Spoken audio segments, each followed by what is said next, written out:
Primetime Budget Special. I'm joined now by Dr. Mary Murphy, lecturer in Politics and Society at Maynooth University, and by Karl Deeter, financial analyst at Irish Mortgage Brokers.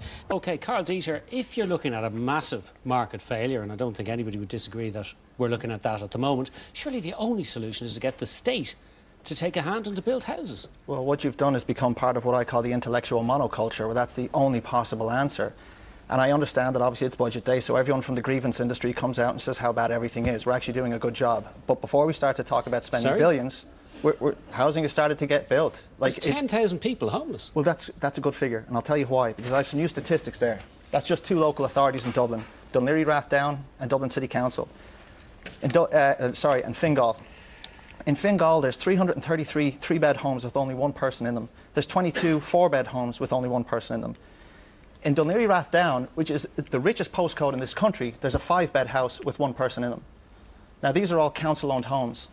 There's 10,000 empty beds across all of Dublin, 10,000 empty bedrooms, and we won't ever have a conversation about better use of what we already have. Instead, we'll throw billions at the problem because, God forbid, we put someone's nose out of joint. OK, so how are we going to get the other four bedrooms in that five-bedroom house? If this is an emergency, we've got to treat it like one.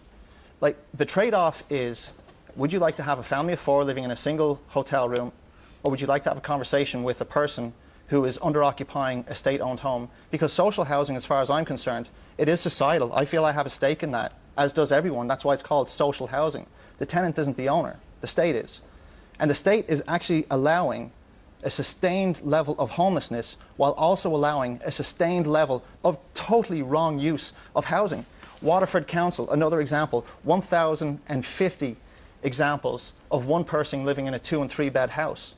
That's totally wrong. And this conversation we're having, therefore, is false because we're not even looking at how to manage what we have correctly. We're just throwing more money. OK, that's an interesting point. It is an interesting point, and certainly we need to manage what we have correctly. But if you look at another figure that was in the budget today, 146 million on emergency accommodation. So not only are we not putting the money into where it needs to be, we're also continuing to reap the problems that are by too much focus on the market. So I do think Karl is pointing out that there's one measure there, reutilisation, the stock that's there. Homelessness. There are also other... That's massive. There would not be enough there in the real world, Karl, in the real world. You're speaking there like you're part of a monoculture yourself, where you're not open, or you're not listening to other kinds of solutions that might be available. There's the numbers. I'm not going to look at those numbers now, Karl. There is, certainly, there's an argument that you've made there, which is a very interesting one, but it is also a fact that the state got out of the business of building houses and we've ended up with a crisis. This is not an argument.